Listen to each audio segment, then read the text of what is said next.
What up, what up, what up, what up, Bandidos? Tux Live, and it's Thursday. I hope everybody's doing good. For those of you that are just jumping in, what up, what up, what up, what up? Hey, let's make sure I'm coming in loud and clear. I'll turn down the music in just a moment, but let's get in the vibe. If I am coming in nice and clear and you can hear me, give me a hashtag Tux Live. That lets me know that we can go further. So I hope you guys have been farming the Golden Bullet event like I have. And if you have, you should be collecting these little red stars, and that's what we're going to be talking about today. We are going to be focusing on loot quality as pertains to these little red stars. So, anyways, that's the topic of the day. Also, if you missed the stream that we just had, I have put a link in the description area of this live stream so that you can enjoy it. It's called Meta Millionaire, and it basically goes into the two strongest present builds that I think, that I predict will replace the old meta builds. Okay, so it's a big topic. Definitely check out that stream. It's called Meta Millionaire. The link is in the description. It was the last stream we did. What up, Michael Hubbard? Appreciate you being first. Hit me up with that Tux Live. LD Inc. What up, woo! Marshall Jordan, glad you made another one. Steve S, welcome to the stream. Sam, what's up, brother? I'm glad we caught you in your time zone. Notion of Death. Hey, brother. All right. So, so you guys all know what I'm talking about when we're talking about red stars, right? So I know most of you guys have probably been playing this game enough to have experienced a few of these events. But just to make sure we're all on the same page, let me quickly go through it and then we'll get into the meat of the subject. So when you, we have these back-to-back, basically 4 weeks of events right now, and Gold SHD Exposed is past, now we're on Golden Bullet. So each one of these events gives you these red stars, and you have challenges that you can complete to get even more red stars. But basically what I'm saying that you need to do is farm the heck out of these events so that you can get some really good loot, okay? And so we'll get into that in more detail in just a moment. But just by activating the event, you see in the bottom corner there, it says deactivate. So just by activating these events and just by playing them, every time your character levels up, you will earn a red star. So you got all these challenges to complete to earn red stars, but just by leveling up, you're also going to earn red stars. And so on top of that, each event comes with its own reward track. So we have all these rewards, right? And I haven't claimed them yet, but we're gonna check the quality of these things like we always do. Now, what you do with your red stars besides the rewards track, okay? So if you come outside the White House, you have your regular vendor. Here on your left, on the right, you have your seasoned vendor. You can come here and you can purchase basically caches. So what I recommend, and I think the best, most efficient way to spend your red stars basically is to purchase named item caches. And the reason why it's efficient is because they only cost 8 red stars, where everything else is more, like 12, and 20. So these are 50% more expensive to buy these. However, Legacy Season caches will give you 2 surprises, basically. So where the named item cache will give you 1. So except Legacy Season caches, you can get things like Hunter's Fury and just real basic stuff in there, where named item caches are always just going to be named item. Now, do not use your stars for exotic caches. I don't recommend you do that because it's really expensive. 20 red stars is basically like 20 SHD levels. So and the luck, there's so many exotics in the game. To get what you're actually looking for in one of those caches, it's going to be very competitive against RNG. So optimization caches are also somewhat okay, except basically you're cashing in for those SHD calibrations, which you can also earn from your watch. So if you just look down here on your watch, every time you level up, you get a reward point, right? I have 128 up there, and then you can spend those on these SHD calibrations. So that's how I like to spend mine. I spend mine on those, if not, then resources, because I'm always creating gear. So anyways, I think that's a better way to get your optimization resources. And so that leaves us with named item caches, which is, I think, the best way to spend your stars. So what's unique about these named item caches, just to make sure I'm being thorough here, is that they also give you named items that are exclusive in the Dark Zone. So it's all named items in the game, basically. So Dark Zone exclusive gear is included in those, and that would encompass things like death grips, for example.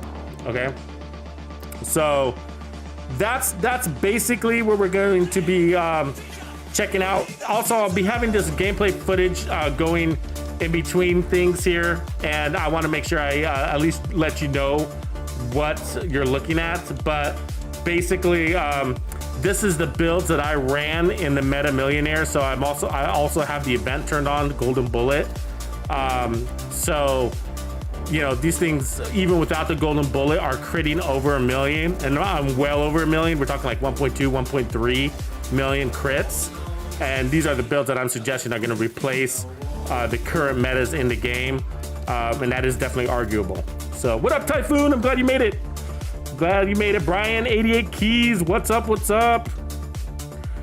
Sam, what's going on, bro? Happy holidays, everybody. Merry Christmas. I won't be doing a lot of activity or posts as far as like videos or whatnot over the Christmas holidays, but right afterwards I'll be continuing, so look out for that. And also I do want to invite you to join Tux's Players Club.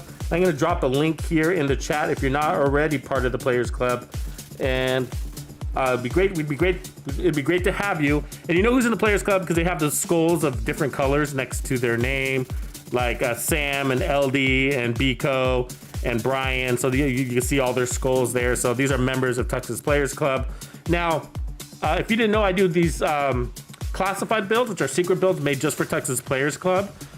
And you have to be a true or hardcore Bandito member level to get access to these builds. But these are extra builds that make as a thank you for supporting me. So if you want to tap into these, then just click the join button, or click that link basically that I just provided there in the chat feed. And after the stream, I will also drop the link in the comment section, and you can also find that link to join Tux's Players Club inside the description area of this video. It is there right now. Okay. Notion of Death, welcome, and good choice to be a true Bandito. That does give you access to those secret builds. I appreciate you, man. Supporting me, supporting the community, which is really important to do right now, because that's what I'm really trying to do. Is I'm really trying to unite us and bring us together at a time where content is at an all-time low, and give us unique ways to experience this game, whether that's through new builds or challenges, new ways of completing these legendaries and raids and control points and whatnot. So anyways, I really appreciate you, Notion of Death. Thanks and welcome to the Players Club. What up? Okay, so let's switch back to this live stuff, and let's get into some of these goodies. Okay, so I need to grab, so basically what we're going to be doing is we're going to be using the red stars that I purchased, I've earned, basically. So I have 61 red stars. We're going to be using those to purchase these caches, but I also have some sitting in my stash that I need to move over. So as you can see, I got a lot of these things. So, and we're gonna check the quality of these. And so basically it's like this gift and stuff like that. You know, things like the gift is the named Providence backpack, and that comes from the Dark Zone. It's a Dark Zone exclusive item, but you can also get it from these named item caches. So, and things like the mop as well. And so we are going to be checking the quality of these, as well as doing a quick evaluation of like what roles we're getting, as well as, you know, how many. So basically when I mean quality, let me just be clear that, oops, I need to buy more. What I mean is like how many of these items are going to be Dark Zone exclusive, and then what is the roles that we're getting? Like are they at the bottom, or are they the top? Oh, let me make sure I'm on private so people don't jump in on me. Do not disturb. There we go. Okay. So named item caches. So let's see. So yeah, are they going to be crap? Are they going to be like, you know, garbage rolls, or are they going to be god rolls? So we want to check that too. So, but I average like a 60%, you know, in the past I've averaged. So, and I usually open like 20 at a time, and I don't know if I'm going to have that many right now, but I usually open 20 at a time, and I tend to get average between 40 and 60%, I should say, average between 40 and 60. So and that what I mean by 40 to 60% is that's how many are Dark Zone exclusive items. So, okay, so our first one is the Manic, which has perfect overflow. I don't believe this is Dark Zone, correct me if I'm wrong, but I think this is just one that you can get in the open world. So, yeah, I've actually never really used this one, not that I could recall, so I'm not sure if I like it or not, but I don't know, what do you guys think? You guys love this? Hate it? Love it? Hate it? What up, Simon Taylor? Welcome, welcome. Welcome to the stream. So anyways, let's just say that one's not a Dark Zone, because I don't think it is. Some of these I forget whether they are or not, but correct me if I'm wrong. Baker's Dozen is also not a Dark Zone item, but a really, really useful rifle. I stopped using it a long time ago, but that doesn't mean it's not good. It basically used to put out the best DPS in the game. I'm challenging that right now by saying that that you can do better with different weapons, but you know, that's a bigger topic. But beautiful, beautiful rifle. Everybody should have one of these though. Everybody should have one. And that one actually is really good. I would say the quality on this is really good because it's got the rolls that we want. Damage to targets out of cover is awesome. The other two things are at that 3/4 roll, but you know, if you don't have one of these, if you're new to the game, I mean, I would accept that. But I mean, I think like at this level of quality is basically what we're going to experience, what I predict we will experience from all of these. They're always going to be at about, on average, we're going to end up with these 75% rolls. So that's why it's early Christmas. These are my Christmas presents. Just I had to earn them. I had to earn them. Earn them. Oh, Devil's Due. All right. I love this backpack. I love it. Oh, look at that. It's very unique too, which is cool. Status effects, you know. So just to give some build ideas, I can imagine. So that just makes me think about pairing it up with, what do you call it? The Ridgeway's Pride chest piece. And so basically we'd be getting the armor regen from the chest piece and then the armor on kill from Perfect Clutch. Now, this is also where the community is in disagreement, but like a lot of people don't use clutch correctly, and so they end up not liking it.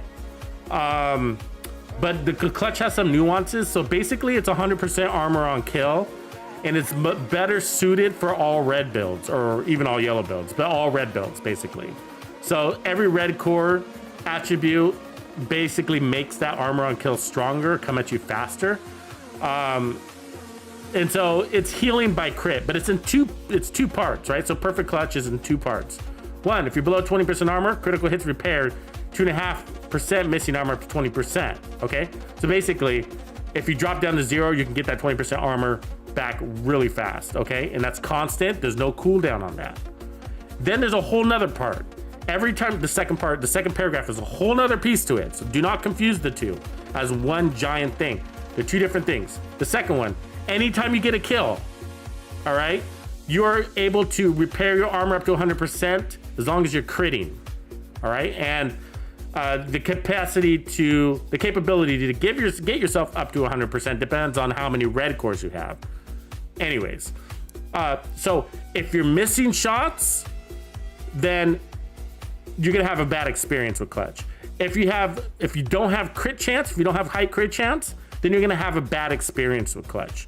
If you're not running a weapon with high RPMs, you're gonna have a bad experience with clutch. So clutch is telling you want an all red build, high RPMs, max crits, okay? And if you're not using that with this, and if you're missing shots, so if you have poor handling weapon as well, then you're not gonna love clutch. So run it with Striker. If you guys have seen that build, run it with Striker, run it with like a CTAR or any of the SMGs that have a high velocity, like the Dark Winter. These are great. They will keep you alive. 100% armor kill is not a joke. I did a whole demonstration in one of my streams, so you got to check that out. But I can show that to you a little bit later if we have time today, but we'll see. Anyways, I like that. I like that it came out weird, you know, with the different attributes that you wouldn't expect. That gives me more options because I already have that backpack, and so I'm looking for, you know, different things. So look at this, another god rolled Fox's Prayers. I don't need this, but that's a really nice one to look at. This one's not bad, 75 percentile, 80% maybe, but yeah, obviously everybody needs a pair of these, maybe even more than one pair, but Really, really solid for DPS. You know, now that Striker's out there, you know, it's not necessarily good for every DPS build, but again, bigger subject, you know, lots changing in the game thanks to that Striker build. But just so you know, damage to targets out of cover does not work with skill builds, okay? It only works for weapon damage and basically the Oxidizer and ticks from the Pestilence. So, but otherwise, it doesn't work for your ballistic skills like the sniper turret or the attack drone or the turret, okay? But so let's pick up a few more of these. I think I have space to buy more. Oh, I still got more to open. Let's do that first.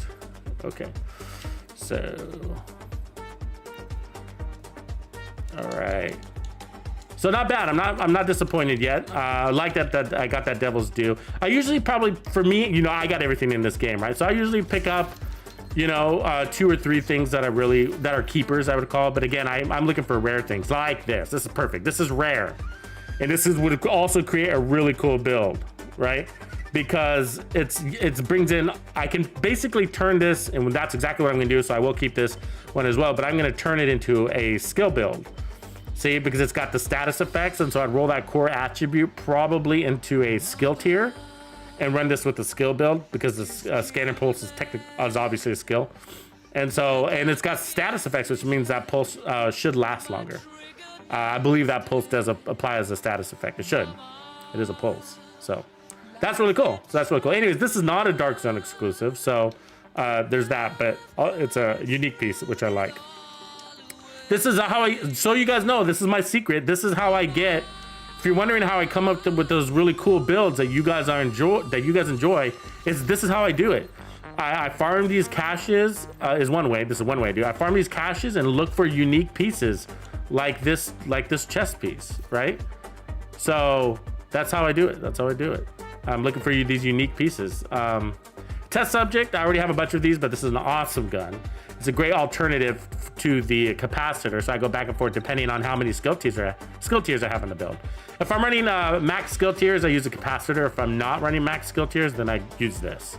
All right, but that's a great gun, great assault rifle, and the test subject, I believe, is not Dark Zone exclusive. I think you can get that in the Light Zone. Correct me if I'm wrong there, because I get so many, but they also might be coming from named caches. So Xander 600, what up? Eduardo Passos, what's up? Oh, Eduardo's from Brazil, another Brasileiro. Anton, I'm glad you made it. Merry Christmas to all of you guys. Appreciate you making it on the eve before Christmas Eve. So, love you guys. Appreciate your support. Okay, Burnout, awesome. Actually, this is actually a really good FAMAS. This is the only FAMAS I would run, to be honest with you. I think the FAMAS has, you know, some handling issues, and this definitely fixes it. And so if I wasn't, but for a high RPM alternative to the FAMAS, I usually run the Police or the CTAR, Police M4 or the CTAR, but that's not a Dark Zone exclusive, so. And the rolls weren't that great on that one, by the way. So I'd probably trash it even if I was looking at it. Backup Boomstick, not a Dark Zone exclusive, but really nice rolls. Max headshot damage, which isn't horrible. And Vindictive, which isn't bad for a backup weapon. Vindictive on a backup weapon, which gives you more crits on if you kill a status effect dude that's been bummed out with status effects, and that thing's cool. So you guys anybody got anything interesting yet from their named item caches? I know you guys are farming these. You guys, if you've been following my channel, then you know that this is the dealio. Quiet Roar, 3/4 rolls. This is an open world named item, but yeah, you know, the rolls aren't bad. I've actually never really used that. I haven't given too many of the LMGs the light of the day that they deserve, but I know some people use that particular variant. So let's pick up a few. Let's keep spending money. Let's keep spending our stars. So they're all spent there. Oh, I need to grab the ones off the event. All right, so let's claim these bad boys. So claim your reward. Don't forget to do this. If you do Actually, if you forget to claim your rewards, they throw them into your mailbox. Do you guys know you have a mailbox? So actually, you know what? Let me grab these season caches too. We'll open a couple of these so that you guys can see what they deliver and the difference, because they're kind of random. But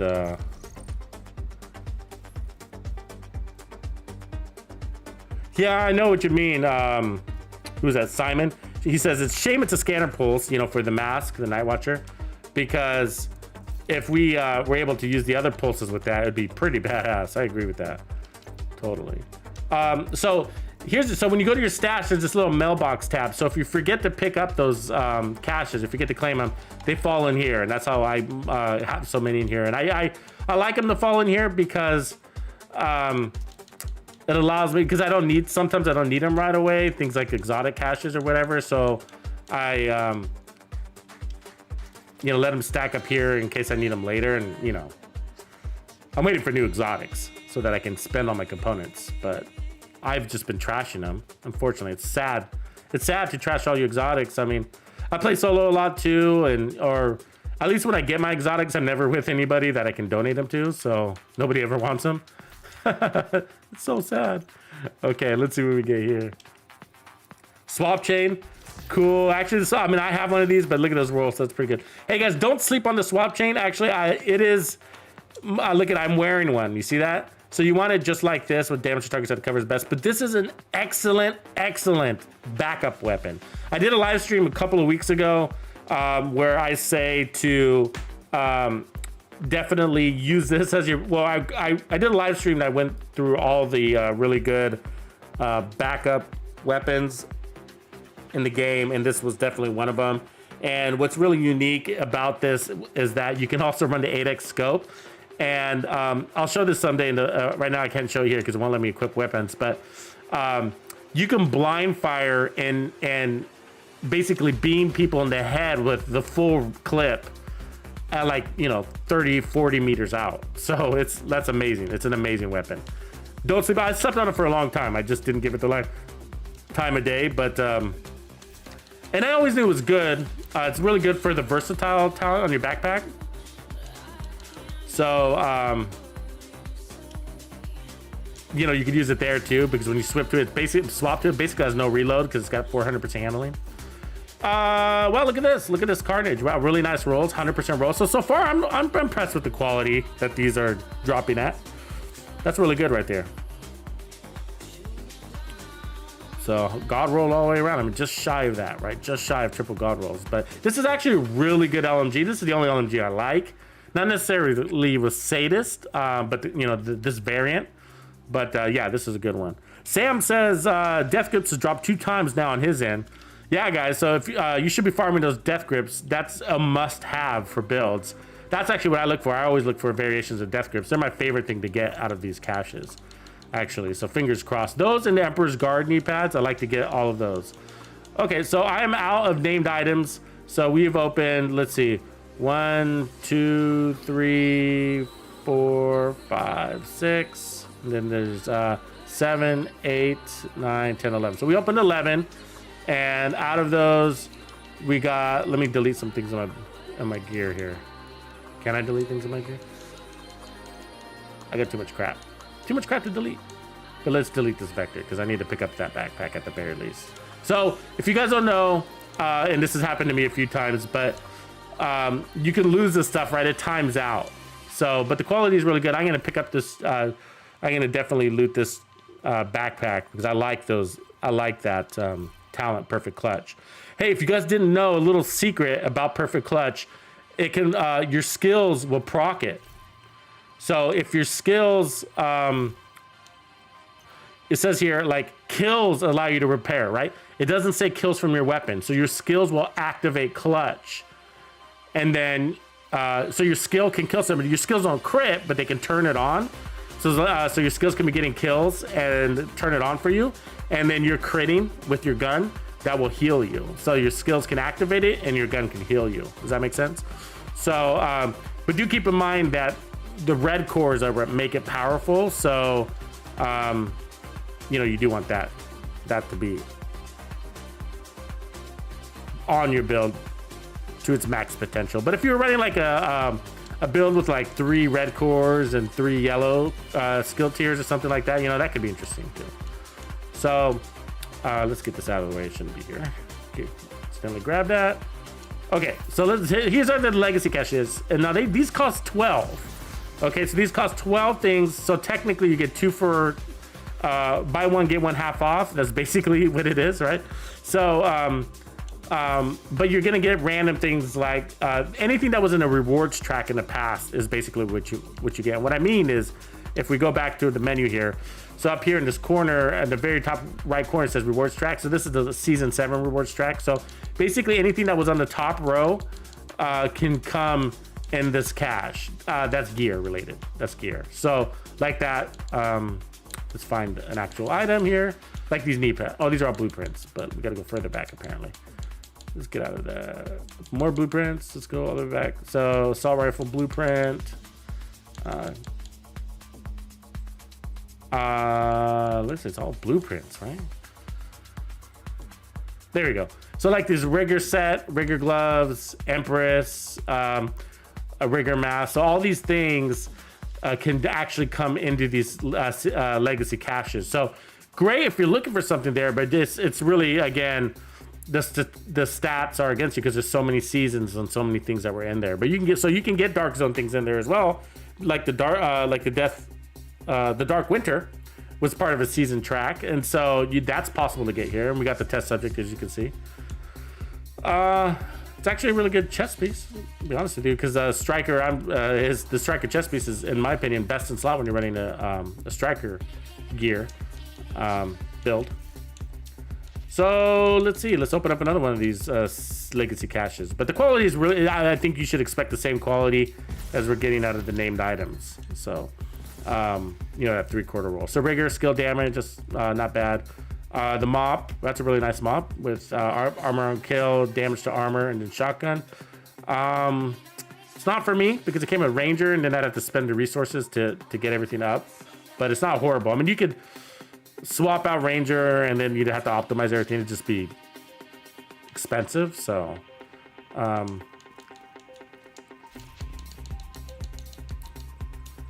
I don't like to spend that many resources on something that that you could farm otherwise. And I get a lot of those. Oh, so look at that. That's beautiful. I'm really happy about that.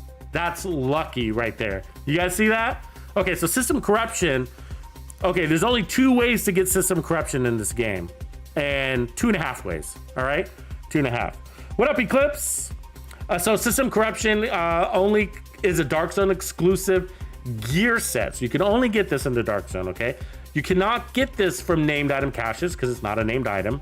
It's a gear set, and but it was part of a season track a long time ago. So that's why if you if you're looking for system corruption outside of the Dark Zone, then legacy caches is the only way to get it. Now I did a test on this a while back, and I would get like between 2 and 4 out of 20. So that's, you know, pretty low. That's basically 10 to 20% would be system corruption, 10 to 20% chance.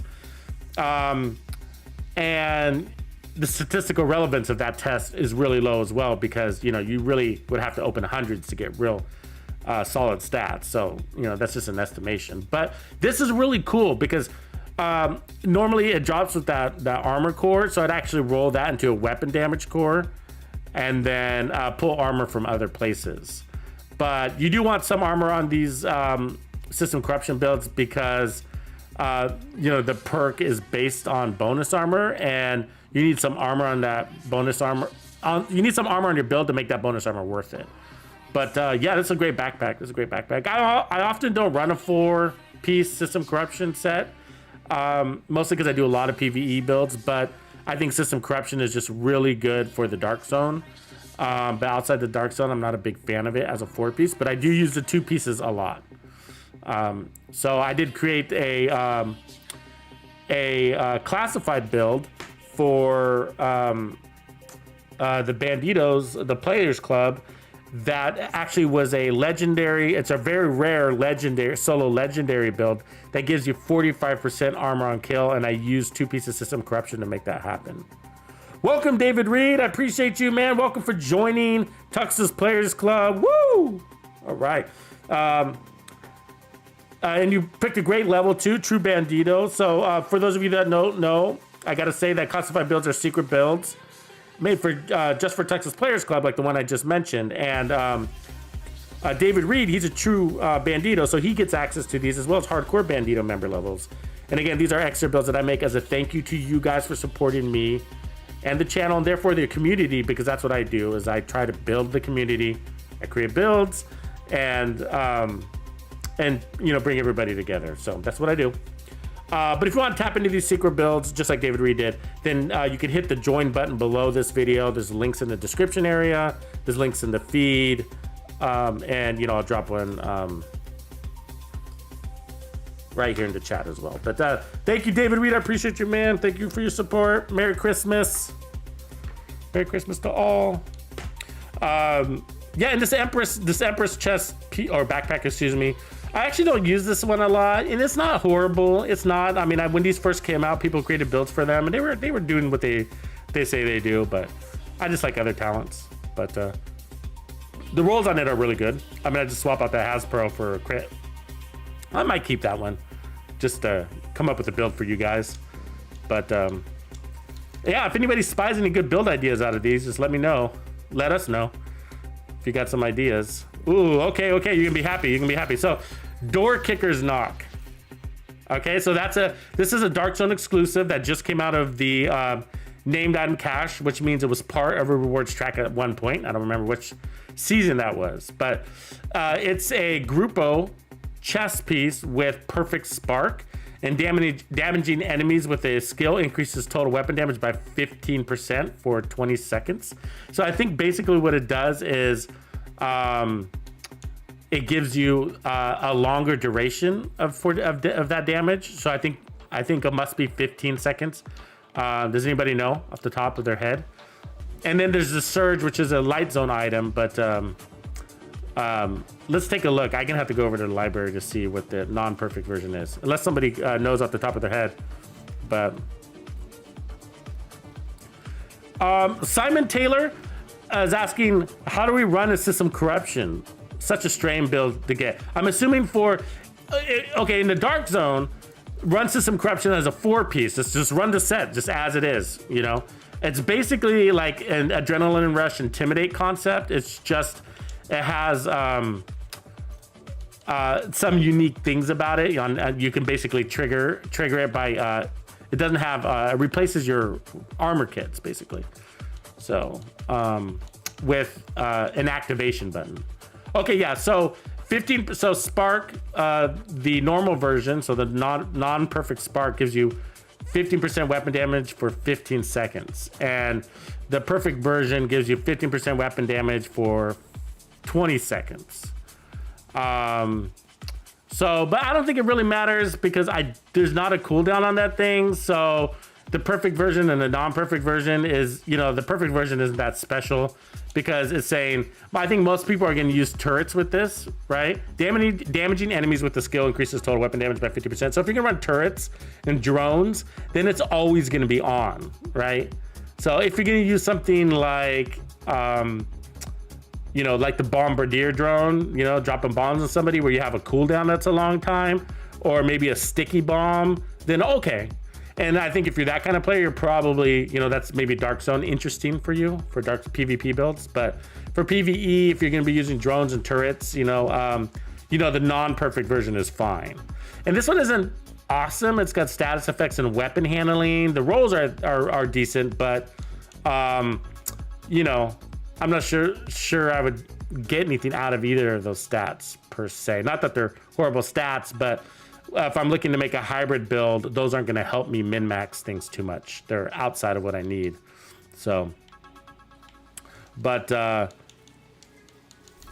yeah, so I think that's all of that said. Let's see if we have anything else in the rewards track that we need to test out. So, and then we need to claim, well, let's see if we need to claim those. Did I get all of the, yeah. So all this stuff, if I don't claim them, which I'm happy to not claim them, are just gonna go directly into my stash, and that's okay with me because by doing that, it saves me inventory space here. You see that? So I have 13 slots used out of 20, and these are all exotics that I'm saving up for you guys. And so, I don't want to fill those up because then it gets annoying when you're out there farming. When your caches get all full, you have to end up breaking things down just to keep going forward and whatnot. But anyways, I don't know. What do you guys think as far as quality? I mean, would you be happy if that was your delivery? And so basically I spent, I don't know, I guess, yeah, 2.5 days. I would say probably 2.5 days farming for that. I mean, I started Golden Bullet right when it turned on Tuesday morning, and then you know, played a good amount of time to get all that stuff, all those stars. So I'm happy with it. But what do you guys think? Would you be happy with that quality? Let me know.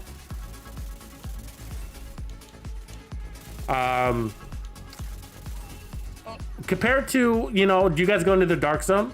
You know, as an example, are you happy with the quality you get out of the dark zone, or do you feel like the named item caches pay out better? I feel like that they do, and from my experience, no, I haven't been going into the dark zone lately, so you know that experience is, I know can be maybe better depending on how busy the servers are and how much engagement you get. But in the past, when those servers were busy, I would get decent loot. I mean, as far as I would get like named items, I would get dark zone named items. So I would get the things, but the quality of them would be low, you know, like really low. And every now and again, I'd get something nice. Like, I think I got like a really nice rock and roll out of there.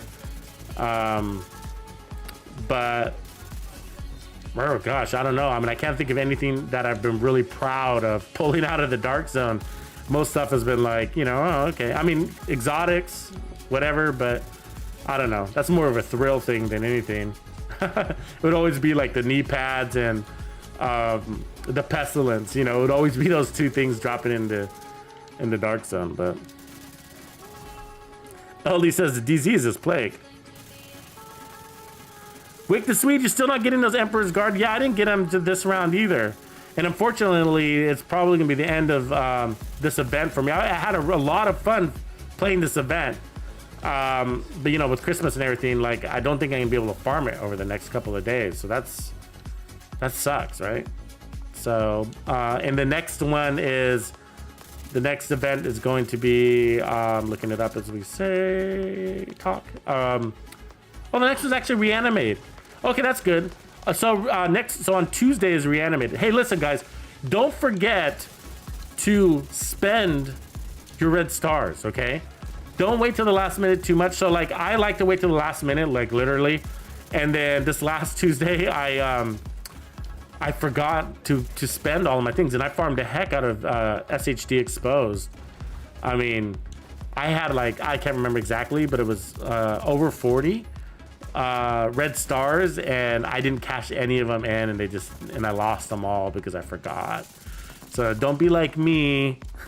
It's pretty painful to lose all of those, especially if you're farming with intention, right? And I really enjoyed these events for the farming sake of it all, especially. I mean, I'm having a lot of fun with the Golden Bullet and stuff like that. It's just flat out fun, but I try not to get too attached because you know, it's an event that comes and goes, and it makes you feel like God, right? Like, so you know, like, do you notice like your weapon handling? Are you guys like me? Are you kind of like disappointed with your weapon handling when the event ends? Because that's basically what Golden Bullet does, right? It basically puts on a super striker build for you, if you notice.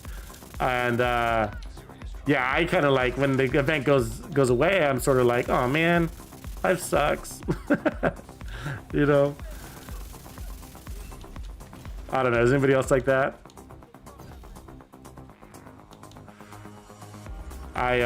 So yeah, I try not to get too attached to these events because they make you feel like God, and then I don't know. That's like heroin.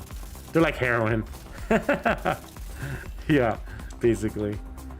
So sometimes I might be better off not playing them for that sake. Like that's how I want to feel all the time.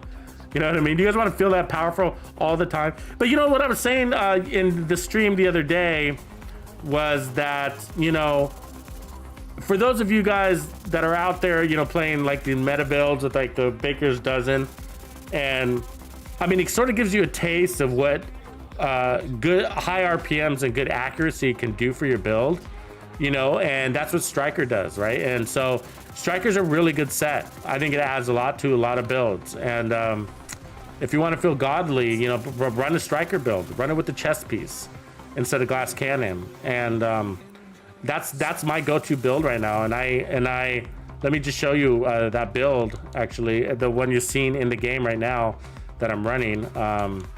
But I'm calling it the new meta, and I'm gonna do further testing on it so that you can see what I'm talking about. But so this is it. It's really easy to assemble. But so I got it's basically a min-max build. Okay, so and I'm minimizing my crit chance and maximizing my crit damage. That's the goal here, and I'll show you why in a second. But you want this to be as you know, like around 40%. It's a little higher than what I need it to be, but that's okay.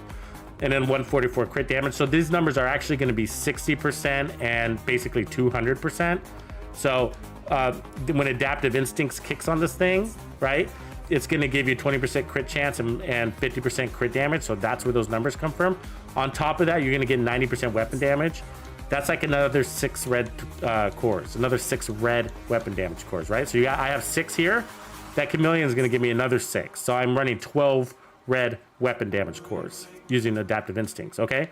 And then Striker is giving me more weapon handling and a higher rate of fire on a weapon that's already got decent handling and a high rate of fire. So look at the RPMs on that, 1,035.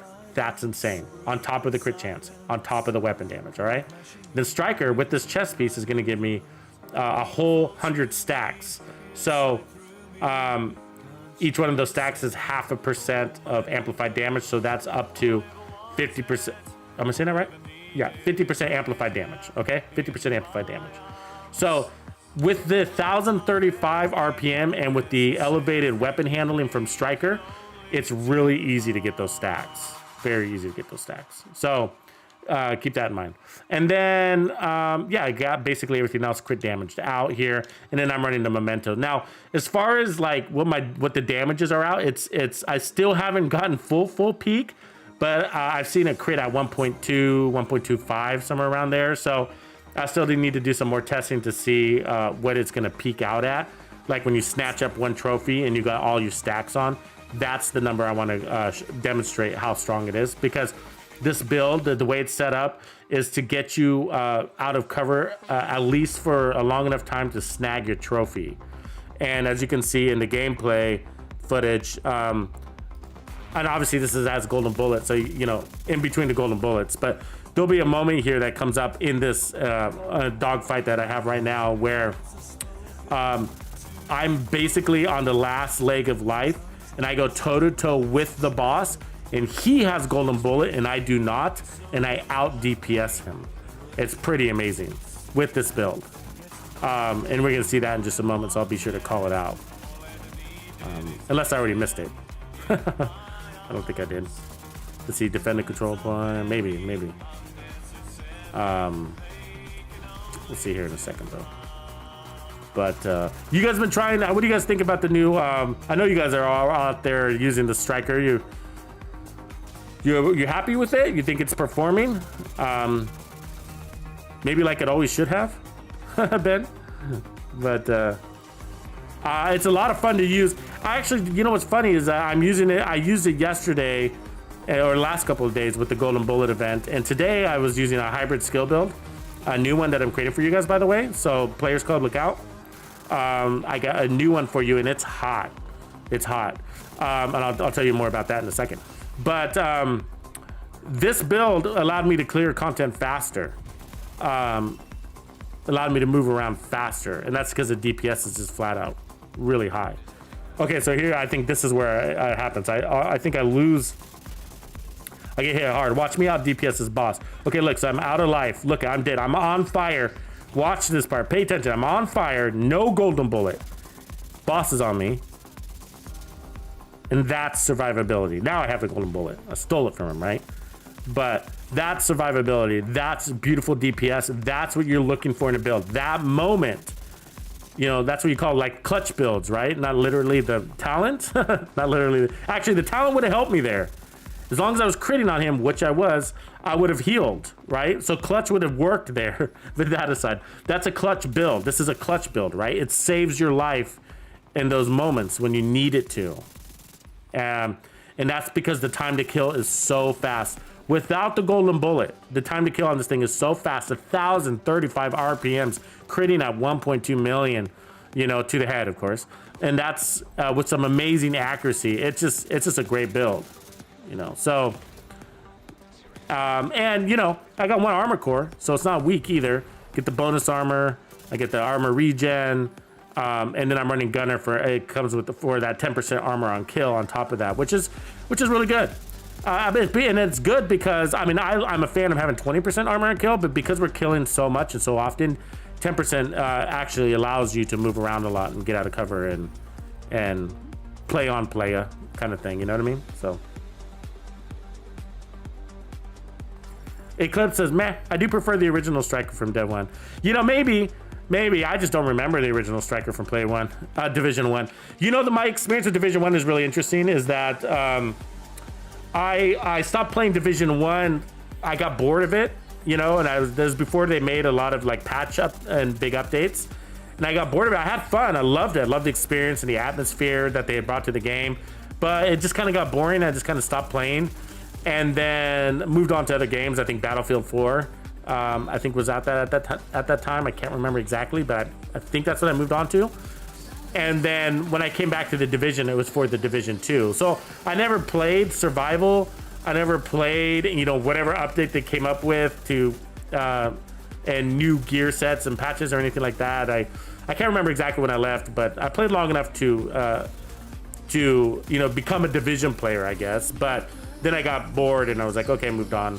And then later they came out with those big updates. So anyways, my point is that maybe I used a Striker set, maybe I didn't. I don't remember. You know, I feel like it was that long ago that I just don't remember the details of my Division 1 experience, you know? But that's why I think it's important that they hook you in early, right?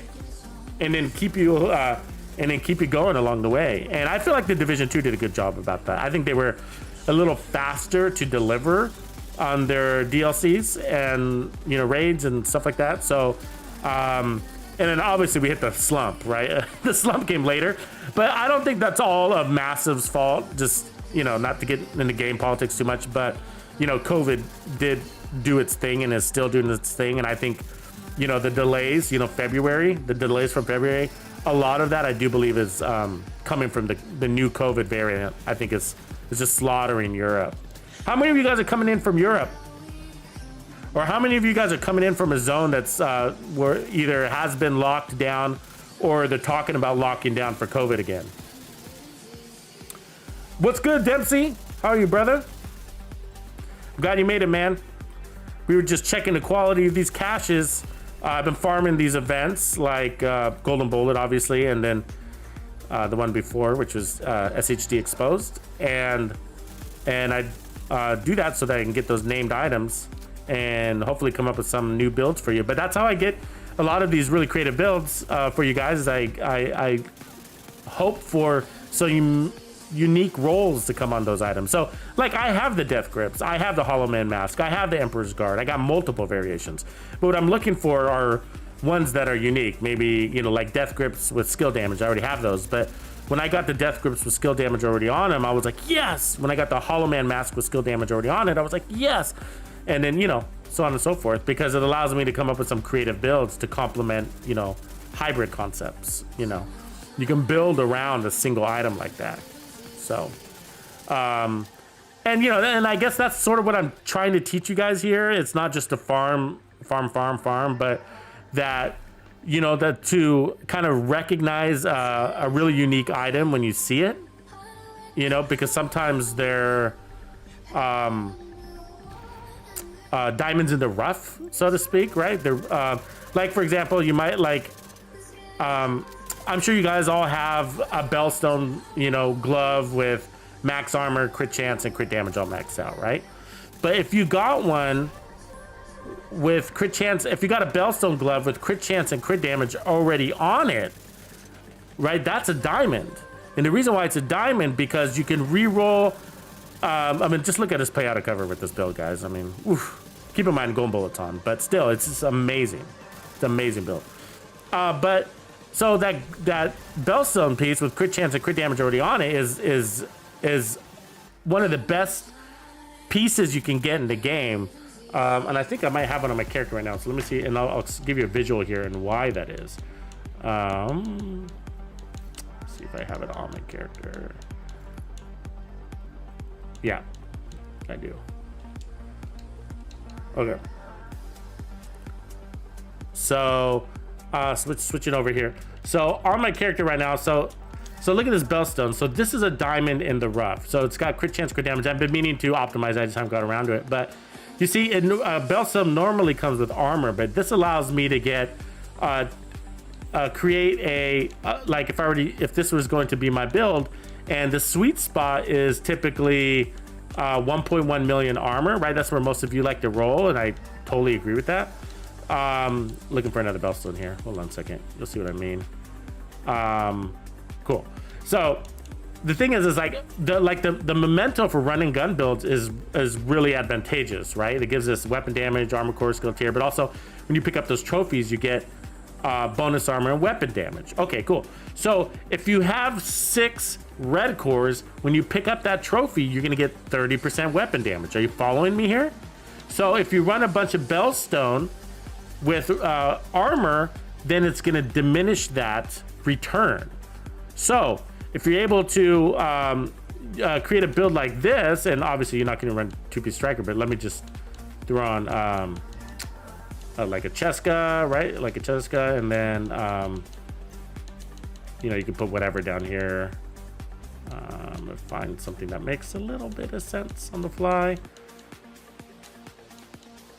I don't have anything that makes sense on my knee pads.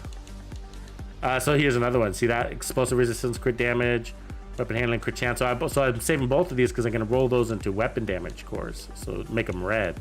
So I can look at all the Bellstones I have, right? Look at it. Here's a Bellstone skill build piece. So these are diamonds in the rough, right? Like they might look like crap when you first get them. And then, so I'll just run this Fenris for now. Okay. But yeah, you can re-roll them into something really great. So if you do it this way, okay, when you pick up one of those trophies, you're going to get 30% weapon damage on top of 90% weapon damage that this thing is giving you, the assault rifle, on top of the crit chance and crit damage. And because I'm running 2 pieces of Bellstone, that's giving me 10% armor on kill, plus an additional armor regen. This backpack is giving me 3% armor regen. So now I'm at 4% armor regen. And then this is giving me another 10% armor on kill. So I have 20% armor on kill. So the armor is at 913, which is a great place to be, by the way. It's great. If you like 1.1 million, you'll like 913. Very close to the same experience. But now we get even more burst damage when we pick up those red stars. I mean, when we pick up those mementos. My head is programmed into red stars. I dream of red stars. All I see are red stars. And memento trophies. So if you pick up those memento trophies, you're gonna get that big thing. But also, you know, this build, that 20% armor on kill, feels good on 913 armor. I do that all the time. And that 4% armor regen feels good at 913. It allows you to DPS really well.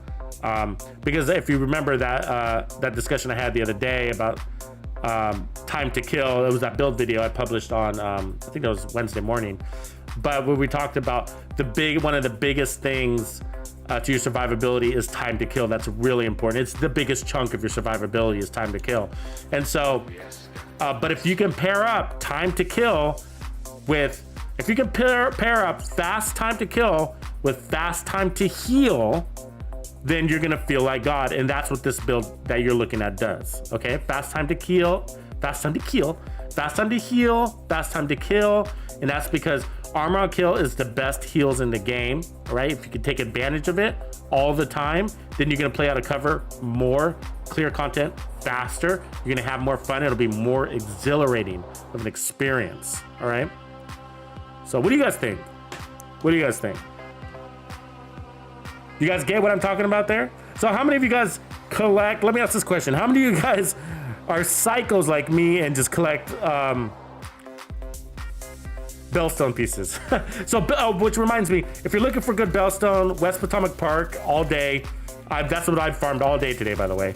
I just kept resetting my map, going back to West Potomac, resetting my map, clearing all the control points, going back, and doing all. When I see Bellstone in an ideal zone on the map, I farm the hell out of Bellstone. I think Bellstone is the most useful brand set in the game. What do you guys think? What's the most useful brand set for you? See, Grupo is not that useful, okay? And that's because beyond the one piece, it's real situational build-wise, you know? So yeah, one piece of Bellstone. I mean, one piece of Grupo. Okay, well, that's not that useful as a brand, right? One piece of Cheska. Well, you know, Cheska can, 2 pieces, you know, comes in handy if you're trying to run the Bellstone. I mean, the backfire, but other than that, Cheska's sort of the same thing as Grupo. Not that helpful. Fenris, not that helpful, right? Because first of all, it only works for assault rifles, and nobody really runs more than one piece of it, right? So I don't know what else is out there that's really good. I mean, I think Foundry is really useful for a gear set. Not talking gear sets, so let's leave gear sets out because they're all really unique. But what do you guys think? What is the most useful brand set to you? For me, it's Bellstone. And that's because it works for all builds. It works for skill builds, it works for DPS builds, it works for tank builds, right? It works for status effect builds. It works for, you know, you can alter it to work for so many different builds. But what else is like that? What else is like that? I'm drawing blanks. Need you guys' help. Need your help. Timothy Parker, what's up, man? Little ketchup pack? Are you kidding me? That's your name? That's awesome. Little ketchup pack. Oh man, I gotta meet this guy. What platform are you on, Little Ketchup Pack?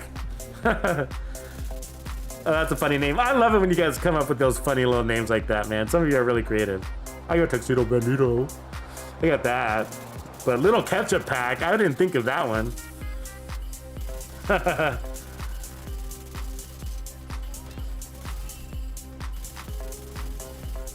Sin City Ron says, I'm still trying to farm for gold and chest with tag team. Skill haste status so I can run a 6-core yellow instead of 5 yellow. 1 blue on your status effects. Yeah, totally, I'm with you, man. Because if you can, so I call that the golden Golan, right? And just be flexible enough for that chest piece to fall. I think it can fall on your backpack also, right? So you're probably looking for it to fall on your backpack or your chest, right? So what I would do, Sin City, is farm for Hannah, you, and Golan flip-flop. And when you see it in the open world, just flip-flop there.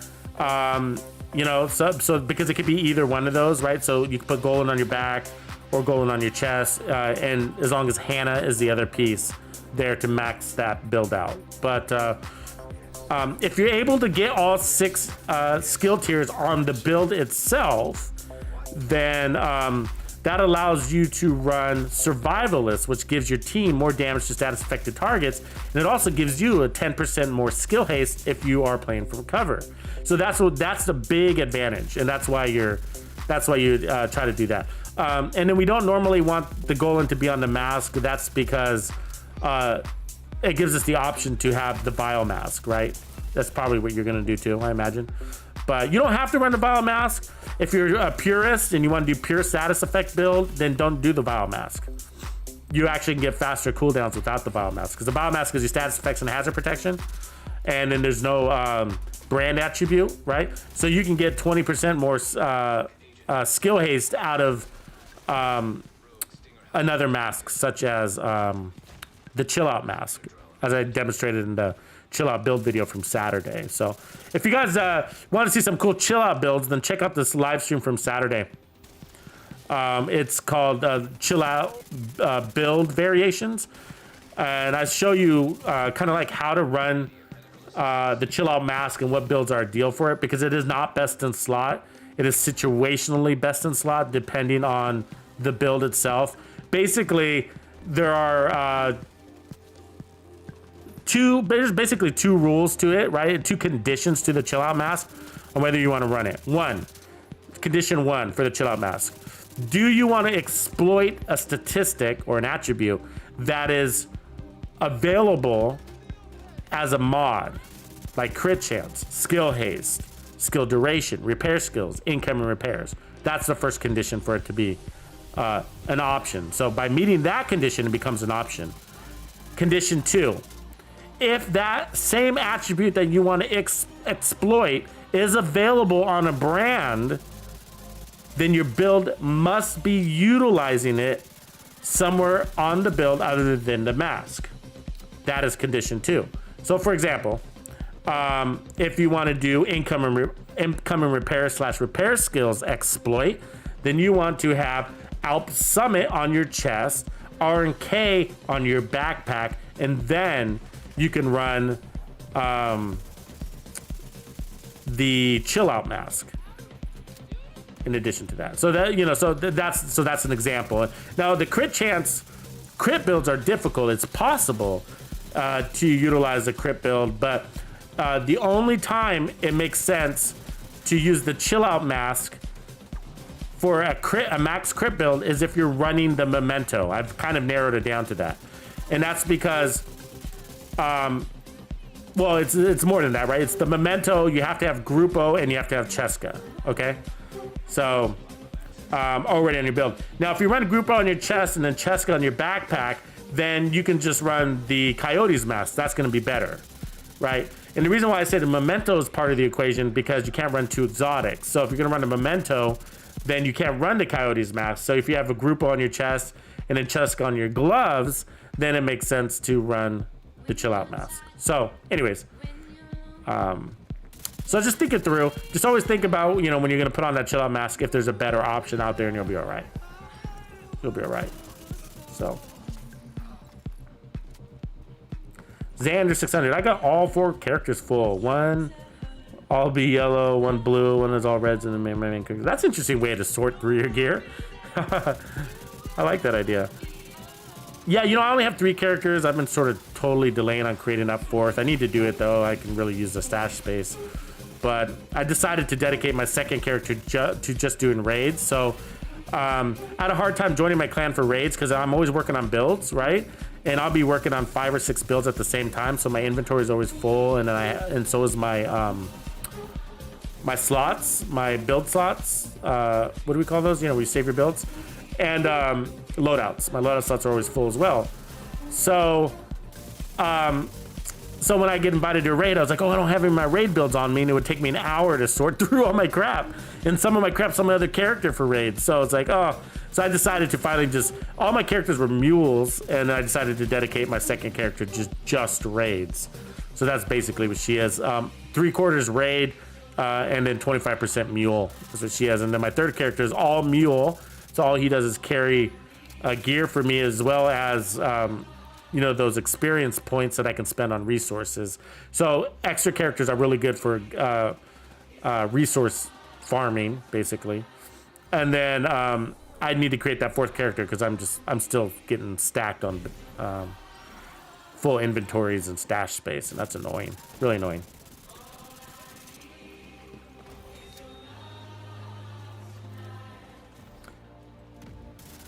Little Ketchup Pack says, I'm slow, your boy. Kind of struggling on understanding how to get a decent build. You know what can help? I don't know if you do Discord, but you should join us on Discord, man. Like, all of you. We have a really good Discord community. Laid back people, always willing to help. Welcoming to different opinions, you know, which creates a really positive conversation, you know, where we're not the kind of place where it's like this way or the highway, my opinion, you're wrong, I'm right. You know, it's like, hey, if that's how you, I mean, it's sort of like that. The best build is the build that you love, you know? And obviously there's conditions to you know, what the best builds for raid and or legendaries and stuff like that.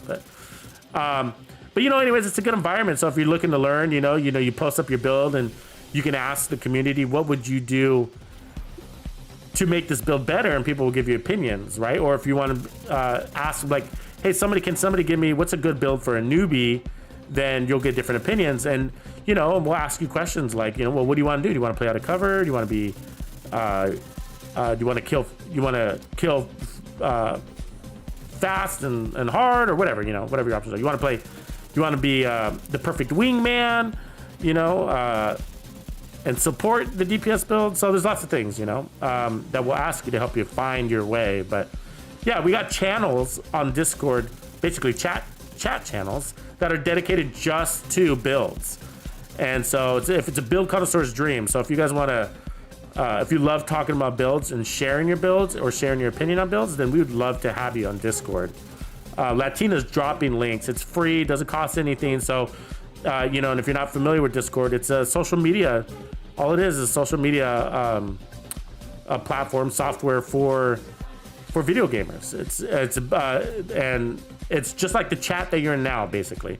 And this chat would be called a channel, and we have multiple channels going on covering different topics like raids, or a channel just for Xbox people and PlayStation people. But yeah, and so also if you're looking for clans, and our clans are pretty busy, pretty full, but we've started to accumulate waiting lists for the you know, because our clans are getting full. So if you want to be first to be on the clans or get on the waiting list as spots become available, then you know you should head over to Discord as well, or also let people know here, because we do have commanders that are on, especially if you're on Xbox. So we do have the Xbox commander on right now in the chat. So if you're in, yeah, thank you, Xander, I appreciate that. Yeah, so if you're in a Tux clan, can you please give us a hashtag Tux clan like Xander did, so people know who you are.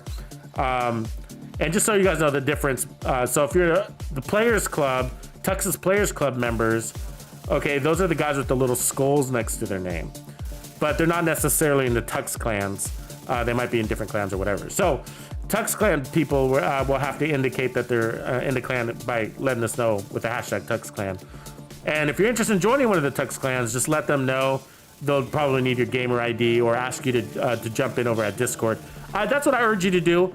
Just head over to my Discord. You need to be over there anyways. It's a free resource, and it's a lot of fun to enjoy the Division 2 outside of the game itself, and be part of some a great community, positive community. And I want to make sure I insert this discussion in the live stream here. Is that now? Let me clear up this mic here real quick. There we go. So now is the most important time, I think, for us to unite as a community. And so if you've been avoiding Discord for any reason, or just because you're not familiar with it, you know, I really do invite you and urge you to join now. If you are a hardcore Division fan, if you love this game, you need to be part of the TuxedoBandido community. Not because I'm self-promoting or anything like that, but I think this community is really got something going for it. I think it's really supportive.